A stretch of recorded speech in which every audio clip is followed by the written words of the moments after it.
Not just decoration. We are transformation. In the beginning was a garden. You sound good, but This is it's Garden like Studios. far, but I Welcome can still home. hear you. Does that make sense? Sounds better like this. A little bit. There. Yeah, that's fine. This is Garden Studios. Welcome home. Welcome to another episode of Garden Studios podcast. My name is Paul, and to my right is my co-host. Mattel. So take it away. Okay. So we're gonna start off with word of the day. Like we always do. Like we always do. And today's word of the Well, day. why don't you tell us what word of the day is, first of all, for our new viewers? Oh yes. So word of the day is we choose a word that people don't usually use normally, and whoever uses it first throughout the podcast naturally wins. Yeah, so it's usually a fun word, strange word. No one ever uses it. So whoever can incorporate it in the podcast first, naturally, it has to be within context, wins the word of the day. So what's our prize today, babe? Today's prize is taken out to eat for brunch. Brunch. And out of all places, the winner of this word of the day wins Peter Chu lunch date. So Peter Chu's I'ma is go in. literally the best Chinese restaurant here in Redding, California. I'm from New Jersey. We're from New Jersey / New York area, and we've been through some of the best Chinese places. New York has some of the best places to That is offer. making me so hungry right now, to be honest. And Peter Chu's is right up there. They can hold their own. So shout out to Peter Chu's. And yeah, so what's today's word of the day, babe? Today's word of the day is, drumroll please, I only have one hand. collywobbles. Collywobbles is a noun. It means stomach pain or queasiness, or intense anxiety or nervousness, especially with stomach queasiness. Okay, cool. So whoever used collywobbles first wins the word of the day. Yeah. And now we're going to start off. You want to start us off with the subject today? Yeah, I mean, what are we talking about today? Today we're going to be talking about challenging the norm. Challenging the norm.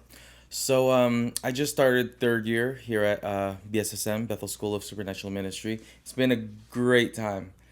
So I'm just getting to know my team, and for those who aren't familiar with BSSM, if you're in your third year, you're basically you're put under a mentor, and you're basically working for the school, kind of.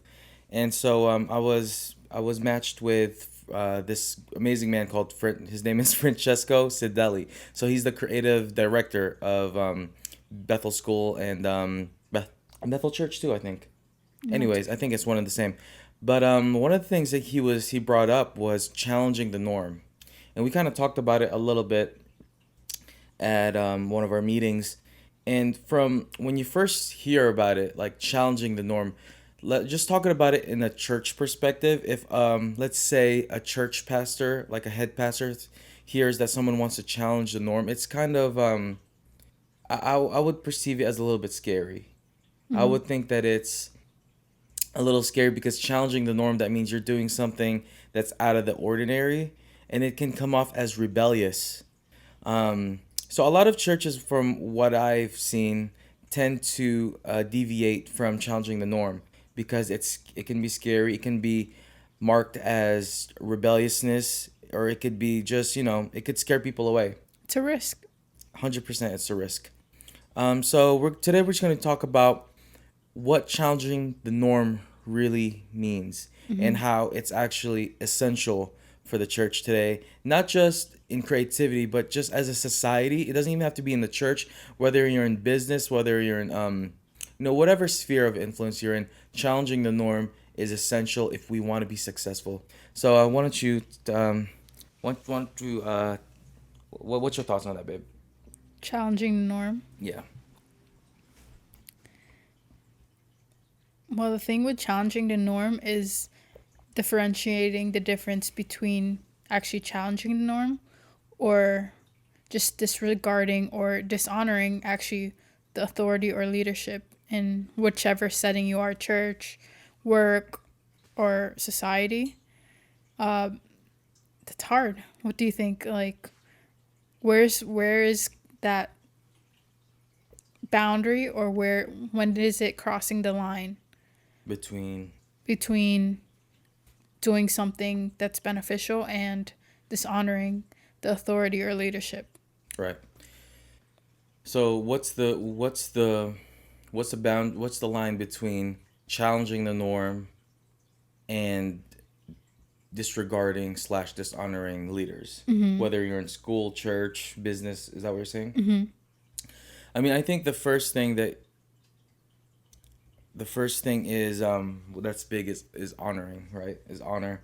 I think if I'm just gonna talk about this from let's say a business perspective, right? If you're working under a company and you want to change things up, if you're not honoring the vision of the CEO of that company, whether it's you think it's for the good of the company, whether you know the outcome is going to be good, if you're not honoring the vision of what the owner wants, it's still not going to work out well. You know what I mean? I think it'll be perceived as rebelliousness because it kind of is. If you're not working under the vision and the mission of what your leaders are, instead of helping the company, instead of helping the school, the church, whatever you're doing, you're actually going to create division, and it's actually going to hurt what instead of trying to help, whatever organization you're a part of. So I think honoring the vision, honoring the leaders, your heart is supposed to be to help, is to serve. If your heart is kind of went on the other side of, hey, I'm just gonna go after this, I'm just gonna try to become the leader I'm supposed to be without that heart of servanthood, it's never gonna be good. That's when things get really squirrely. Yeah, and I think a big thing is you need to build trust. There should be trust between the people you're leading, or like the authority. And another thing that I think is super important is asking for guidance or advice, like having somebody to be like, hey, I have this idea, what do you think about it? Somebody who you trust. Like, and yeah, I think those two are like one of the big things, as well as when you're trying to challenge the norm, is having somebody to counsel you and having the trust with the people of wherever you are trying to challenge the norm. Yeah. Like if you do if you challenge the norm, if you go after things that's out of the ordinary without honor and without and outside of trust, it is rebelliousness. It is and it can look the same, but it's actually opposite ends of the spectrum. But if we do this right, if you're let's say you're in church and you want to do something, kind of out of the ordinary. Let's say I don't know, name something that someone does in church. Let's say if a church is not used to having dancing during worship. Great. Let's say you're a dancer and you want to incorporate dancing in during worship, right?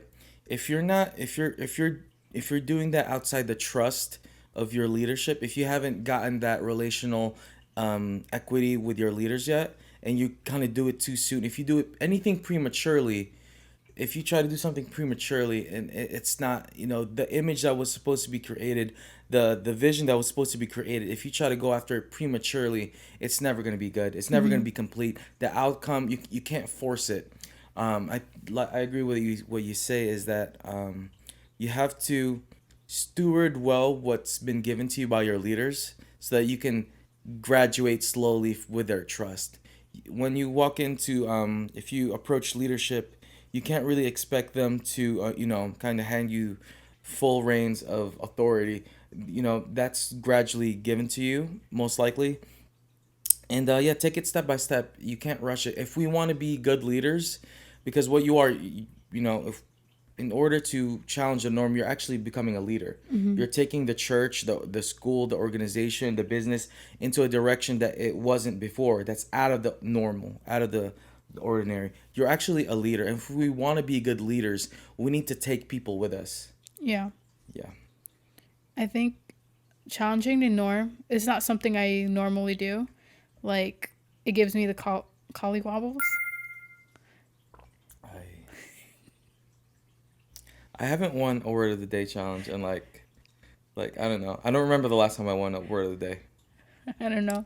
But But hold on, congratulations. thank you. Yes, Peter Choose. You won Peter Choose. Does that mean we go to Peter Choose and I just watch you eat? No, you can eat too, but you're Okay, paying so for it. well, we're married, so okay. So basically, I won too. So congratulations, we Thank get to you. eat Peter Choose. Anyways, go ahead. But yeah, that's not my, honestly, that's not my norm to like challenge the norm. I'm very, I like to play it safe, which is, I'm not saying it's a good thing. That's just like who I am. I like to follow the rules. But I realized what we learned in school is if you don't take risk, there's no reward. But the important thing is you take calculated risk.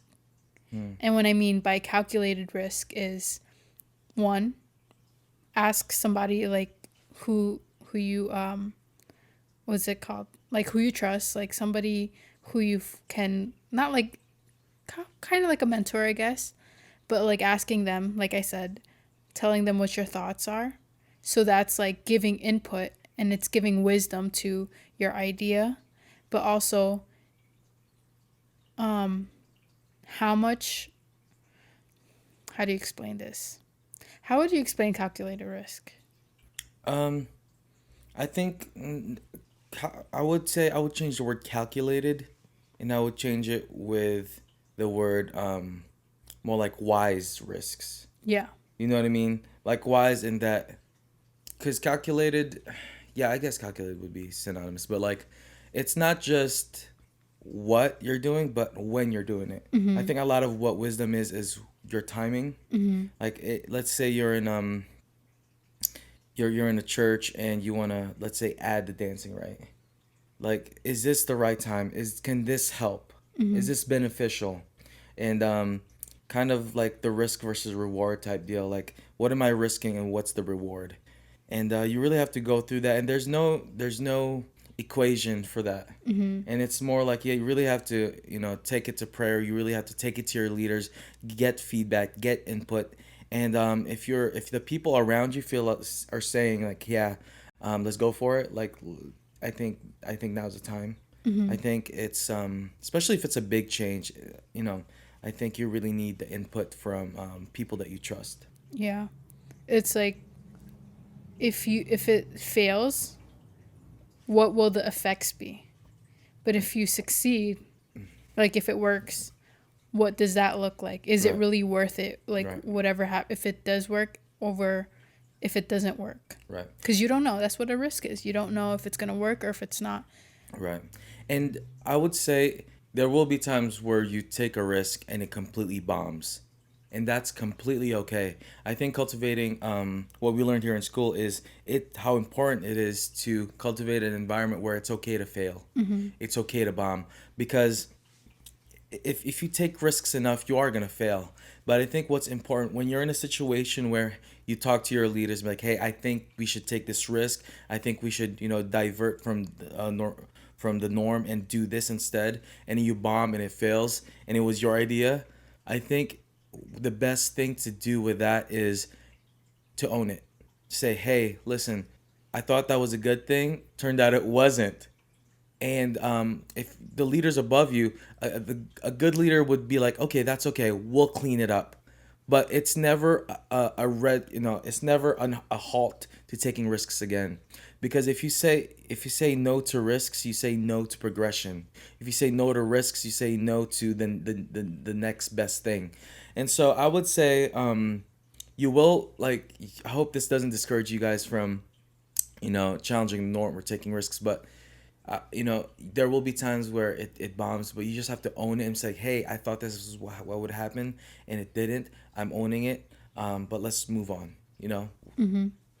Yeah, and I think a great leader is somebody who allows for people to make those mistakes, to make room for them to challenge the norm, but making it a safe place.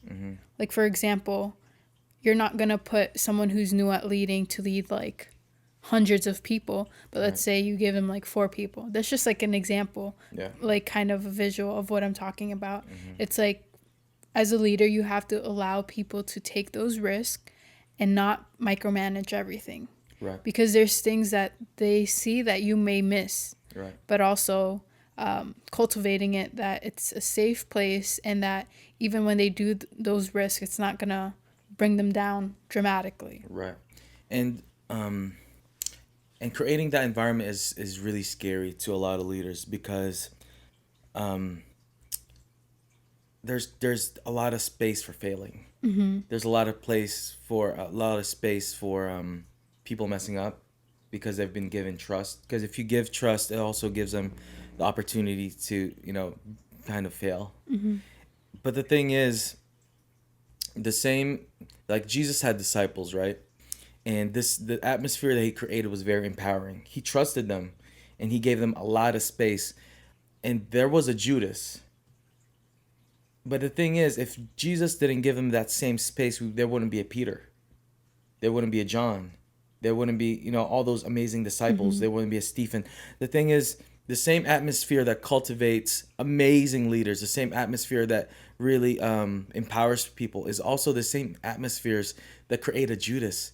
And we have to be okay with that, because if there's no one Judas out of the 12, there's also no Peter, Johns. We also miss out on the incredible people, and so we as good leaders we need to be okay, and just accept the fact that yes, sometimes things like this will happen. And I Yeah. think we're a little bit diverting from challenging the norm, even though this like talking about leadership is kind of parallel to it. But let's go back to challenging the norm. So there's a Bible verse here that I wrote down. Let's see. 2 Corinthians 3:18, right? It says, "But we all with unveiled face, beholding as in a mirror the glory of the Lord, are being transformed into the same image from glory to glory, just as from the Lord the Spirit." So it talks about how we are, you know, mirroring the image of God, and we're going from glory to glory. And the way I saw that is usually, I'm just gonna speak into like a church context. Usually, when we see something that works in church, we tend to stay there. More specifically, like let's say like the worship scene. What's really frustrating sometimes is when we see something that works and it works amazing. Like let's say a certain sound, or for worship, right? We're scared to deviate from that because it already works. Why should we deviate? This sound already works. But the thing is, I think the temptation is once we experience the glory of God, we tend to stay there instead of going from glory. But the thing is that there's another glory. Yeah. Instead of staying to what we know, that should be an invitation to actually, oh, what else? There must be more. What else is next? There's another glory. Yeah. Once you get there, there's another glory. It's a never-ending progression. And I think the easy temptation is once we see something that works, once we experience God, let's just talk about worship. Once we experience God through a sound in worship, we tend to stay there and we don't want to experiment, because it's worked all these years. Why should we move on from there? I mean, it does say in the Bible, "I'm doing a new thing." Or there's like a verse, something about a new song. So there's always, God's creative. So why would he stay with one sound all the time? I feel like he's creating new sounds. And like if we like allow him to kind of teach us, or like where to bring us, which you're going to need to challenge the norm to actually find that new sound that he's making. And it's not literally like always like a sound like in worship, but it's like in everything. Right. There's something new that he's bringing, and for us to find that, we have to take risks. For sure. Yeah. If done through honor, challenging the norm is actually exploration. That's all it is. You're exploring. And if you say no to exploration, we are saying no to progression. And like Jesus once said, that old wine can't stay in new wineskins, or new wine can't go into old wineskins.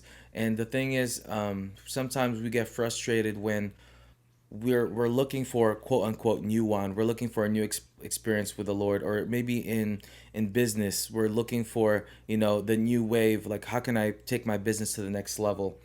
And the thing is, we're not changing our wineskins. We're not changing our infrastructure of leadership. We're not challenging the norm. In Hmm. order for us to get to that next level, we really need to be able to be explorers and using different roadways and different strategies that maybe has been overlooked. And because usually it's those things that no one's ever tried, like it could be the new thing that actually works for this next season. Hmm. So want me to wrap it up? Yeah. Okay, so let's just do a summary. So challenging the norm is not rebellion, it's exploration. But you have to do it within the context of honor, whether it's your boss, whether it's your pastor, whoever your leader is. We have to do that in the context of honoring them and honoring their vision. Um, if we say no to exploration, if we say no to challenging the norm, we're actually saying no to progression. And that we shouldn't stay in the first glory. There's actually a next glory in the next glory. Don't camp out there just because it works. Find there's another thing that's even better than that one, or there's seasons to this. And yeah, Yeah, and it's important to build trust with the people yeah. around you and leadership. Amen. But also, last thing I want to add, like, stay authentic. Hmm. Like, challenging the norm, do it because that's what's authentic to you or what's real to you at that moment. Don't just do things just to do things. Like, it has to be authentic to who you are. And from a servant heart. Yes. The reason why we're doing this exploring this, the reason why we're challenging the norm, it's all because we want to serve. We want to serve well. Yeah. Yeah. So next, which kind of goes in with our viewer question, which is our next segment. Oh, your question. So this question is from Bryson S. He's 19 from Nashville, Tennessee. Nashville. Okay. He says, "Hello, my name is Bryson. I lead worship at my church, and I love to experiment with different sounds. It's kind of like what we were talking about. And I love changing the chord progressions, arrangements of songs we do at church. For the most part, this hasn't gotten positive feedback from the leaders at church, including the head pastor. I feel like we're supposed to find a new sound for the church. How can I make my leaders accept what I'm doing?" What was the last line? He's like, how can I make my leaders accept what I'm doing? Okay. We kind of Bryson, right? Yeah, Bryson. Bryson. Perfect question for today. So Bryson, it's not your job. By the way, first of all, great. You have an amazing heart. You're going after exploring and challenging the norm, which is incredible. I think you have an incredible heart. Um, Here's the thing, right? I don't. It's not our job to make our leaders accept what we're doing. Our job is to serve what they're doing well, and you can throw in, you know, suggestions. You can throw in, hey, what about this?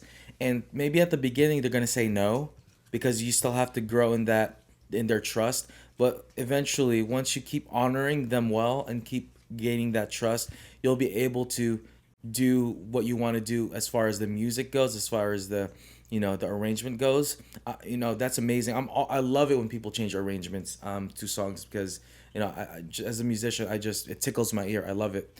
But it has to be through a heart of servanthood. So my advice to you, Bryson. Bryson, my advice to you, Bryson, is to talk to your leaders and ask them, how can I serve you well? What about this did you not like? Okay, let me tweak that. Okay, I'll stop doing that for now. But I think my advice to you is to go back to that servant heart first, and slowly build. Just honor your leaders well. See what they want to do, and over time, I promise you, you will, as you grow into their trust, you'll be able to do the exploration well. Because if you might be exploring right now, but you're a worship leader, the key word is leader. If you want to explore, you have to take people with you. And if you're going somewhere, if you're exploring, but you're not taking people with you, you're actually not worship leading. You're just a worship nomad. You're just on your own. But the thing is, we want to be worship leaders. And so my advice would be to that road to take people with you. That's a slower road than just going off on your own. So it's gonna take some time. So build trust with your leaders, gain trust even with your church members. Are you in the, let's say after service, are you in the green room just chilling, or are you out there talking to everyone else? Because gaining their trust outside of stage, if the only place they see you is on stage, there's a disconnect there. So them knowing who Bryson is off and on the stage and getting to in building that trust with you as a person and not just as a worship leader will really do you well as a worship leader. So I would say building relationship with your leaders, with the church, and over time you get to have a bigger boundary. You get to have more authority, and your boundaries will slowly widen, and so that you can explore more. I completely agree to what you're saying. I'm not a worship leader, but I think it kind of goes to like what we were saying earlier. In any aspect, like, you have to respect or honor what the leadership is saying, and vision is very important. And yeah, honestly, just build that trust, and more responsibility will be kind of given to you, or like you will have more places to explore. And yeah, that's what I think. Yeah, but don't stop exploring. Do some musical exploring on your own time. If they're not wanting it right now, if they want to, kind of take a step back from the exploring right now, do it in your own time. Create music outside of church, because you still need to do that, and that's really important. Okay. But great job, Bryson. Love your heart. Go for it. Yeah.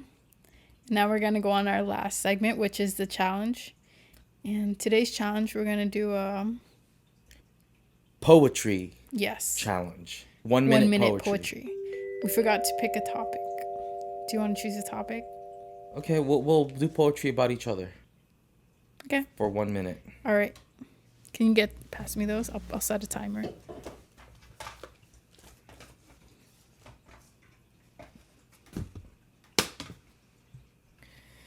Okay. So I'm gonna write poetry about you. You have a timer? Yeah. Okay. Ready? Set. Go.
Timer.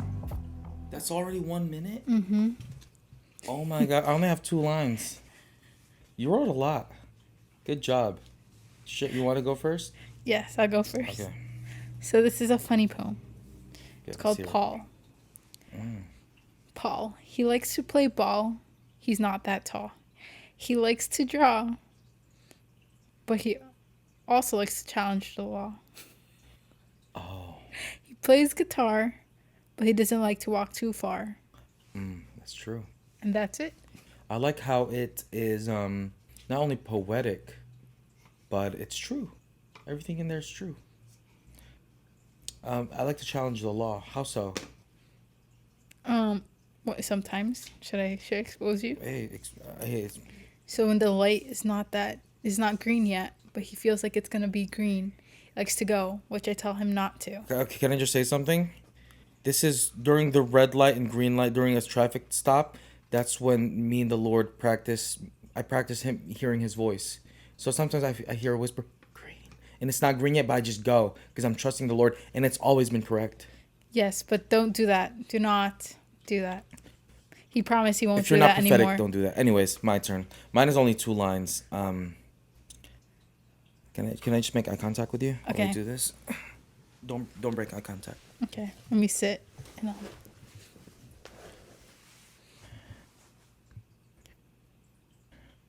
really nervous.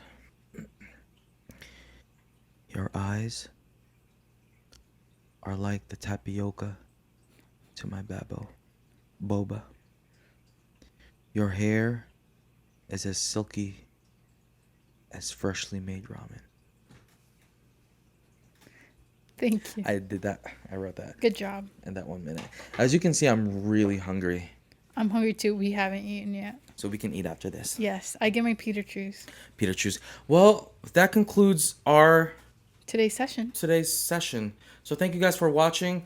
Bryson, hey, we love you.